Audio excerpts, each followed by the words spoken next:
نہیں آئے گی حاجت اصلیہ. اب سمجھو میں نے کہا نا ڈبل اسٹینڈرڈ. خیر بعض مرتبہ وہ ڈبل اسٹینڈرڈ نہیں بھی ہوتا ہے, وہ پوچھنا چاہتے ہیں تو کوئی بات نہیں. یہ دیکھو میرے ہاتھ میں کیا ہے, ہاں میں ادھر رخ نہیں کروں گا کہ آپ سمجھ جائے کون سا ہے. تو یہ کیا ہے بھائی فاروق؟ موبائل ہے. اب موبائل ضرورت کی چیز ہے کہ نہیں؟ اللہ جزائے خیر دے حضرت مولانا مفتی سید احمد صاحب پالنپوری نور اللہ مرقدہ کو ڈے ون سے جب سے موبائل نکلا حضرت کی رائے کچھ اور تھی. شروع میں بعض مفتیان کرام یہ فرماتے تھے کہ موبائل ضرورت کی چیز نہیں ہے. یہ رائے تھی مفتیان کرام کی شروع میں. اور شروع میں تو آپ جانتے وہ کتنا بڑا موبائل آتا تھا. ہاں حضرت مفتی سید احمد صاحب پالنپوری رحمۃ اللہ علیہ ترمذی شریف کی دارالعلوم دیوبند میں حضرت نے جو تقریر کی ہے, درس, وہ چھپا ہے تحفۃ الالمعی کے نام سے. اس میں بھی حضرت نے یہ فرمایا ہے. اور میں نے خود اپنے یہاں حضرت تشریف فرما ہوتے تھے تو کمرے میں پوچھا تھا کہ حضرت یہ جو موبائل لوگ رکھتے ہیں تو یہ ضرورت کی چیز ہے کہ نہیں, حاجت اصلیہ میں شمار ہوگا کہ نہیں؟ تو حضرت نے فرمایا کہ ہوگا حاجت اصلیہ میں شمار. اور ساتھ میں یہ بھی فرمایا کہ بعض مفتیان کرام ابھی منع کرتے ہیں, لیکن میری رائے یہ ہے یعنی حضرت کی کہ اس کا شمار حاجت اصلیہ میں ہوگا. میں نے اگلا سوال حضرت سے یہ کیا, حضرت موبائل دو طرح کے ہوتے ہیں, ایک جو ہیں کم قیمت والے اور ایک زیادہ قیمت والے. تو میں نے کہا حضرت کم قیمت والے سے بھی کام چلتا ہے, زیادہ قیمت والے سے بھی چلتا ہے. اب ایک آدمی اپنے آپ کو زکوٰۃ کا حقدار کہتا ہے, لیکن اس کے پاس جس کے پاس زکوٰۃ لینے آیا اس کے پاس کو اتنا اچھا فون, ایسا ہی ہوتا ہے. ہم لوگ انڈیا جاتے ہیں تو ہمارا فون دیکھ کے ہمیں انڈیا جائے تو شرم آتی ہے, یہاں تو نہیں آتی. کیوں؟ یہاں ہم سب ہم ہوئے تم ہوئے کہ میر ہوئے سب اس کی زلفوں کے اسیر ہوئے والا معاملہ ہے. لیکن وہاں جاؤ تو آئے ہائے ہائے ہائے ہیں, منہ میں پانی آ جاوے. ایسا ان کے پاس موبائل ہوتا ہے, برانڈیڈ, بالکل نیو ماڈل. ہاں تو میں وہی تو کہہ رہا ہوں کہ ہمیں شرم آئی تو اسی لیے تو آئی کہ وہ ہنس رہے. شرم تبھی تو آتی ہے. امتیاز بھائی کہہ رہے ہیں کہ ہمارا موبائل دیکھ کر وہ کیا ہے, ہنستے ہیں. ہاں کیوں؟ کہ ہمارے موبائل سستے ہیں. تو خیر اب میں نے حضرت سے پوچھا کہ حضرت کوئی آدمی غریب ہے لیکن موبائل اعلیٰ سے اعلیٰ ہے تو اس کو زکوٰۃ دے سکتے ہیں؟ یہ شیخ زمن ابراہیم بھائی ابھی سے منع کر رہے ہیں, ابھی سے ان کی گردن جو ہے وہ ہلنا شروع ہو گئی. حضرت نے فرمایا دے سکتے ہیں, اگر وہ زکوٰۃ کا حقدار ہے وہ دے سکتے ہیں. آن لائن ایک ویب سائٹ ہے کراچی کے اندر, ایک ادارہ ہے جامعہ بنوریا. لوگ اس کو باقی زیر کے ساتھ بولتے ہیں کہ بنوری ٹاؤن, بنوریا. کہتے ہیں کہ صحیح تلفظ با پر فتحہ ہے, جامعہ بنوریا. تو جامعہ بنوریا کی ویب سائٹ ہے, آپ گوگل میں جا کے سرچ کریں گے تو وہ آئے گا. یہی سوال ایک سائل نے کیا ہے مفتی صاحب سے کہ ایک آدمی کے پاس اعلیٰ سے اعلیٰ موبائل ہے اور وہ اپنے آپ کو کہتا ہے کہ میں زکوٰۃ کا حقدار ہوں, اور ہم نے بھی تحقیق کی تو پتہ چلا کہ ہاں وہ حقدار ہے زکوٰۃ کا, لیکن موبائل اس کے پاس بہت زیادہ مالیت کا ہے, مہنگا موبائل ہے, اس کو زکوٰۃ دے سکتے کہ نہیں دے سکتے؟ تو حضرت مفتی سید احمد صاحب پالنپوری رحمۃ اللہ علیہ تو ڈے ون سے کہتے چلے آ رہے. اور یہ جو میں نے ویب سائٹ کا آپ کو حوالہ دیا اس میں بھی لکھا ہے کہ اس کو زکوٰۃ دے سکتے ہیں اگر وہ واقعتاً حاجت مند ہے, ضرورت مند ہے, موبائل کو چھوڑ کر. اب موبائل پہ آپ نظر نہ کریں, اس کو صرف نظر کریں. سمجھ آیا کہ اس کو کیا کرے, صرف نظر کرے. جاوید بھائی موبائل پہ نظر نہ کرے. کیوں؟ ابھی آپ کو ایک اور سوال پیدا ہوگا کہ اتنا مہنگا موبائل, تو اب ہمارا دماغ کیا کہے گا ہے نورانی بھائی کہ بھائی انہیں ویچی دے, ہوں کا زکوٰۃ مانگے, انہیں ویچی دے ہے نے ویچی نے پچھی ہوں کر سستو موبائل لے نے دیناری کام چلاؤ نے زکوٰۃ نہ مانگ پیسہ لے کر. وہ کرے اس کی مرضی, لیکن مفتیان کرام یہ لکھتے ہیں، اور میں نے جو حوالہ دیا لکھا یہی بات، کہ چاہے وہ مہنگی قیمت کا موبائل ہے، لیکن آج کے دور میں فقہا موبائل کو حاجت اصلیہ میں شمار کرتے ہیں، لہذا اس کا شمار حاجت اصلیہ میں ہوگا۔ موبائل کو اس نظر سے دیکھا جائے گا کہ یہ حاجت اصلیہ میں ہے، اس نظر سے نہیں دیکھا جائے گا کہ اس کی مالیت بہت زیادہ۔ سمجھ آیا؟ اتفاق ہے؟ کون سی بات پہ تم نے کیا بھی ہے؟ ابھی بھی منع کر رہے؟ اب تو مستقل سروس کی ضرورت ہے۔ دیکھنے یہ نیچرل دیکھنے جیسا ہے کہ ایک آدمی زکات مانگ رہا ہے، ہاتھ میں 400 پاؤنڈ کا فون ہے۔ میں نے کیا تقریر کی؟ یہی تو سمجھایا آپ کو۔ میری بات میں بولنے کا مطلب یہ ہے کہ اس کو زکات کیسے دیں گے جب اس کو فون اتنا بڑا لے سکتا ہے تو وہ زکات کے لائق نہیں ہے۔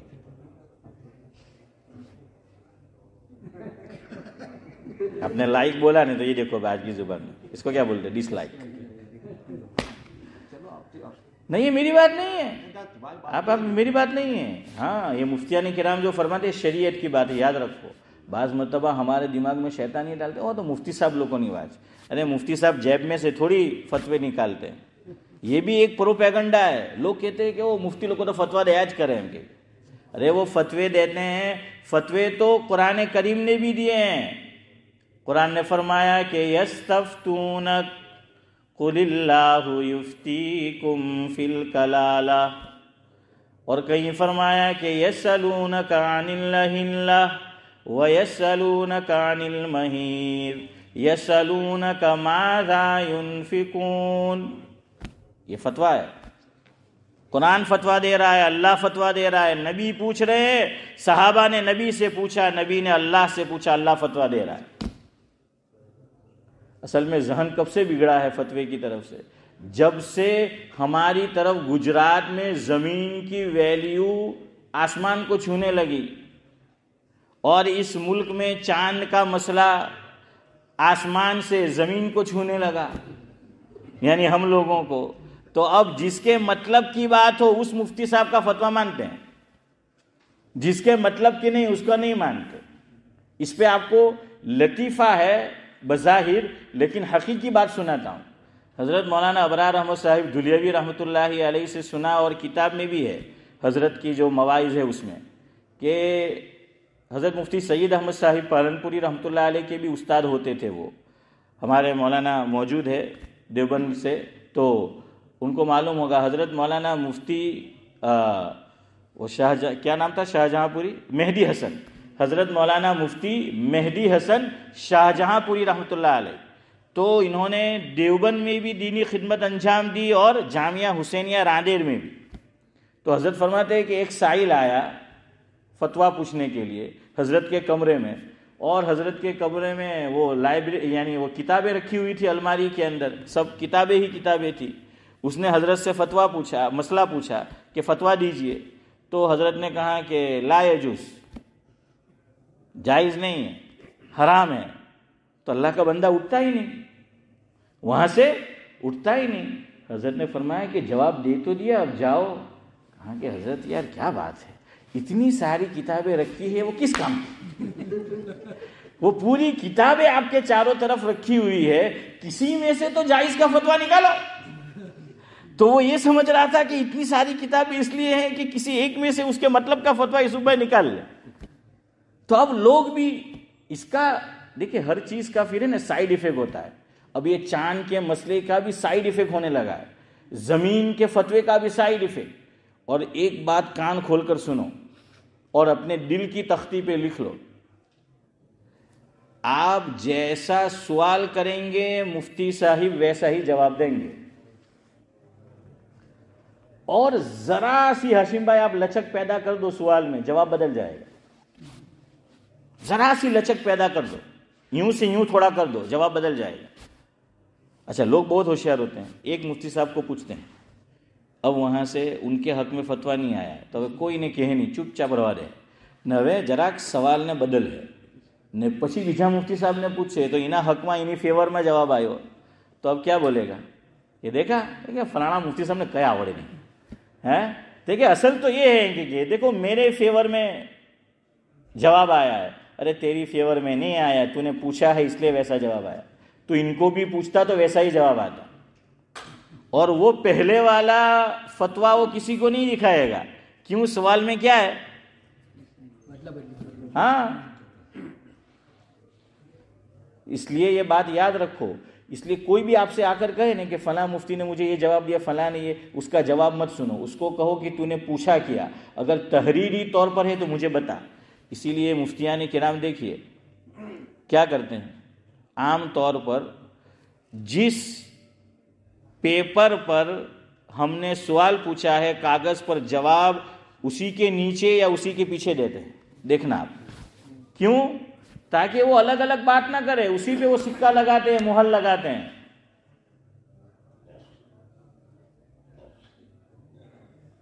ایک آدمی نے حضرت تھانوی رحمۃ اللہ علیہ کو ایسا ہی فتویٰ پوچھا, حضرت نے اسی کاغذ پر لکھ کر بھیج دیا واپس. تو اللہ کا بندہ حضرت کو لکھتا ہے کہ حضرت آپ نے میری انسلٹ کی, کہ اسی پہ آپ نے جو ہے وہ جواب دے دیا, آپ کسی اور پر جو ہے وہ یہ کرتے. حضرت فرماتے ہیں کہ میں نے تیری بے عزتی نہیں کی, تیری عزت کی ہے. تو اس کو بے عزت سے بے عزتی سے تعبیر کر رہا ہے. اسی لیے اسی پہ لکھتے ہیں. کیوں؟ تاکہ وہ سوال اور جواب بدل نہ جائے, کہ وہیں پر. لیکن لوگ نہیں بتاتے ہو. اب چاند میں بھی ایسا ہی ہے, جو موروکو اور افریقہ کے فالوور ہے تو جو ان کے مطلب کا ہے تو اس کی بات پکڑے گا, جو سعودی والے ہیں وہ ان کی بات پکڑیں گے. یہی ہوتا چلا آیا. میں آپ کو اپنی بات بتاتا ہوں. حضرت مفتی سعید احمد صاحب پالنپوری رحمۃ اللہ علیہ, اللہ مرحوم کو غریق رحمت کرے, جب بیان ہوا تھا وہ حضرت نے جو پورا چاند کی ڈیٹیل بتائی تھی, تو پھر میرا انڈیا جانا ہوا. یہاں وہ رہتا, ویسما کا وہ رہتا تھا بشیر دلیر, جانتے ہو؟ ہاں بشیر. تو وہ بشیر دلیر نے مجھے سی ڈی دی بیان کی, مفتی سعید احمد صاحب پالنپوری رحمۃ اللہ علیہ, اور کہا کہ یہ سی ڈی ڈابیل جامعہ میں دارالفتہ میں جا کر وہاں کے صدر مفتی حضرت مفتی احمد صاحب خانپوری دامت برکاتہم العالیہ کو مطلوب ہے, ان کو یہ سی ڈی دے دینا, حضرت سننا چاہتے ہیں. تو میں خود گیا, میں نے کہا چلو اس بہانے حضرت سے ملاقات بھی ہو جائے گی. میں دارالفتہ میں حاضر ہوا, یہ میں خود گیا وہاں پہ, اور حضرت بقید حیات ہے, اللہ ان کا سایہ ہم پر تاج سلامت رکھے, پوچھ لینا. میں نے حضرت کو سی ڈی دی, سلام پہنچایا بشیر کا, اور میں نے کہا کہ تو حضرت نے مجھے پوچھا کیا ہوا. میں نے کہا اس طریقے سے ہوا, بیان ہوا تھا یہ وہ. تو میں نے پوچھا حضرت کو, حضرت آپ کی کیا رائے ہے؟ سننا جواب حضرت کا. میں نے کہا حضرت آپ کی کیا رائے ہے چاند کے مسئلے میں؟ سعودی ٹھیک ہے یا موروکو ٹھیک ہے یا کچھ اور؟ حضرت نے فرمایا کہ بھائی میں تو اب نہ زبانی جواب دیتا ہوں برطانیہ والوں کو چاند کا, نہ تحریری دیتا ہوں. فرمایا کہ مجھے ایکسپیرینس ہو چکا ہے, جس کے مطلب کا جواب ہوتا ہے وہ قبول کرتا ہے, جس کے مطلب کا نہیں ہوتا وہ قبول نہیں کرتا. تو پھر ہمارے جواب کا مطلب کیا ہے نا؟ پھر کیا مطلب رہا؟ تو کہا کہ ایسا ہی کرتے ہیں. اور اگلی بات سنو حضرت نے جو فرمایا جو کام برطانیہ والوں کو کرنا ہے وہ تو کرتے نہیں. کیا فرمایا کہ پہلے سے کہاں ہوا کہاں نہیں ہوا خبر آ جاتی ہے. کتنے بندے برطانیہ میں جا کر چاند دیکھتے ہیں آسمان پر, مجھے بتاؤ. حضرت نے فرمایا کہ جتنا تمہارے اختیار میں ہے اتنا بھی تم تو نہیں کرتے. اور اتنا بھی یہ بات بھی یاد رکھیے, پہلے برطانیہ کا یہ جو سوالات پوچھے گئے نا, اس وقت عبدالصمد چاچا ابراہیم بھائی پوچھے, یہ مطلع صاف نہیں ہوتا تھا. اس وقت تو سورج بھی کئی دن نہیں نکلتا تھا, ہے نا, مطلع صاف نہیں ہوتا تھا, چاند نظر نہیں آتا تھا. اب تو کئی مرتبہ آسمان پر مطلع کیا ہوتا ہے؟ صاف ہوتا ہے. اور مولانا ابرار احمد صاحب دھلیوی رحمۃ اللہ علیہ کا ملفوظ ہے کہ مطلع صاف یعنی مسئلہ صاف, مطلع صاف یعنی مسئلہ صاف. تو بھائی جا کر دیکھو. اب تو ہم نے سب یہ سوشل میڈیا پہ دیکھ لیا, ٹی وی پہ دیکھ لیا, کون جا کر دیکھتا ہے؟ مجھے بتاؤ اس سال ہماری اس مسجد سے کتنے لوگوں نے جا کر چاند دیکھا؟ یہ آپ کہہ رہے ہیں, میں نے تو نہیں کہا. یہ کہہ رہا ہے کہ کسی نے نہیں دیکھا. تو یہ تو ہماری اختیار میں ہے, یہ ہمیں کرنا تھا, لیکن کوئی نہیں کرتا. اسی لیے فتوے کی ویلیو اب کم ہوتی جا رہی ہے, اور اس کا سبب ہم بن رہے ہیں. ہم یہ سمجھتے ہیں کہ یہ تو مفتی صاحب لوگ اپنے جیب سے نکالتے ہیں, اس کو مانا اس کو نہیں مانا. افتؤمنون ببعض الکتاب وتکفرون ببعض، اللہ کرے کہ اس میں شمار نہ ہو، ہاں جس کے متعلق قرآن شکایت کرتا ہے جن کے متعلق. چلے انشاءاللہ 5 منٹ میں ختم کرتے ہیں. تو یہ ہم نے ویلیو جو ہے وہ اس کی گھٹا دی. حضرت تھانوی کا ملفوظ یاد آیا. حضرت تھانوی فرماتے ہیں کہ لوگ کہتے ہیں کہ مولوی کافر بناتے ہیں، مولوی لوگوں کو کافر بناتے ہیں. حضرت نے فرمایا کہ مولوی نے کوئی کافر بنانے کی فیکٹری نہیں کھولی ہے. ارے مولوی کا کام تو لوگوں کو مسلمان بنانا ہے. مولوی کا کام کیا ہے؟ لوگوں کو مسلمان بنانا ہے، کافر بنانا تھوڑی ہے. حضرت نے فرمایا نقطے کا فرق ہے، بدل دو. مولوی کافر بناتے نہیں، مولوی کافر بتاتے ہیں. سمجھ آیا؟ بتاتے ہیں کا کیا مطلب؟ جیسا عمل کرو گے تم، پوچھا جائے گا، تمہاری حالت دیکھ کر بتایا جائے گا کہ تم اسلام میں ہے یا دائرہ اسلام سے خارج ہو گئے. تو وہ قرآن و سنت کی روشنی میں بتاتا ہے. تو مولوی یہ بتاتا ہے کہ کافر بتاتا ہے، کافر بناتا نہیں ہے. تو فتوے کا بھی یہی حال ہو چکا ہے. اور اسی وجہ سے یہ بھی پھر ادھر ادھر کی باتیں ہاں کرے جواب دے رہے.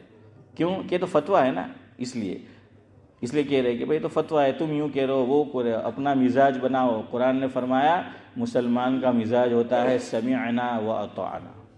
مسلمان کا کیا مزاج ہونا چاہیے؟ سمعنا و اطعنا، ہم نے جو سنا اور ہم نے اطاعت کی مانا. آمنا و صدقنا، یہ مزاج ہونا چاہیے. خیر بہرحال تو حاجت اصلیہ میں موبائل کو بھی کیا کیا ہے؟ شمار کیا. اسی طرح ایک آدمی غریب ہے انڈیا میں. اب آپ دیکھیے زمین کی ویلیو بہت بڑھ چکی ہے، وہ کھیتی کرتا ہے اور زمین کی ویلیو کروڑوں روپیہ ہے انڈین روپیز میں، لیکن وہ اس میں کیا کرتا ہے؟ اناج اگاتا ہے، کھیتی کرتا ہے، ہل جوتتا ہے. وہ فارمر ہے، وہ کھیڈوت ہے، اس سے اس کا گھر کا خرچہ وہ پورا کرنا چاہتا ہے. لیکن فیملی بڑی ہے اور گھر کا خرچہ پورا نہیں ہو رہا ہے. اور زمین جس میں وہ غلہ اگا رہا ہے، کھیتی کر رہا ہے، کروڑوں روپے کی ہے. اب ایسا آدمی زکوٰۃ مانگنے آئے گا تو دیں گے کہ نہیں دیں گے؟ دیں گے اس کو زکوٰۃ. آپ نے جو موبائل والا کہا ویسا نہیں کہے گا کہ زمین ویچ ایم کہے کہ 5 વીંગા ને 2.5 વીંગા રાખ, મૂકા 5 વીંગામાં કરે.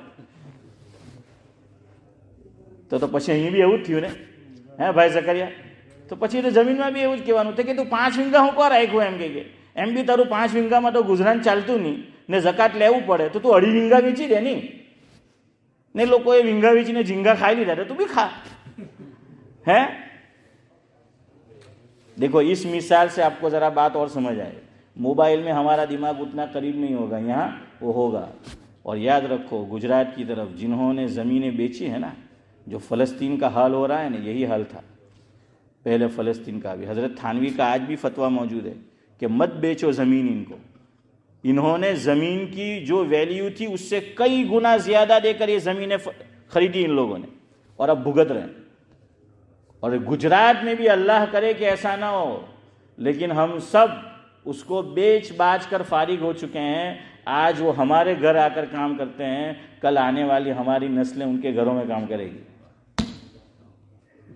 اللہ کرے ایسا نہ ہو. زمین کی ویلیو ہے یہ، اللہ تعالیٰ نے رزق کا، روزی کا ایک واسطہ اور ذریعہ بنایا ہے اس کو. اب آپ مجھے بولے 5 વીંગે والے کو ایسا بولیں گے 2.5 بیچ دے؟ اب منع کر رہے ہیں. چلے بہرحال وقت تو میرا پھر پورا ہو گیا ہے. اب عارف بھائی آج واپس دعا مت کرنا، آئے گا پھر آئے گا. اچھا میں سمجھا آپ کہیں گے وہی ہوتا ہے جو منظور پٹھان ہوتا ہے، الخم روڈ والے. تو بہرحال چلے جو ہوتا ہے وہ منظور خدا ہوتا ہے. مدعی لاکھ برا چاہے تو کیا ہوتا ہے، مدعی لاکھ برا چاہے تو کیا ہوتا ہے، وہی ہوتا ہے جو منظور مینجمنٹ ہوتا ہے. سبحان اللہ و بحمدہ، سبحانک اللہم و بحمدک، نشہد ان لا الہ الا انت.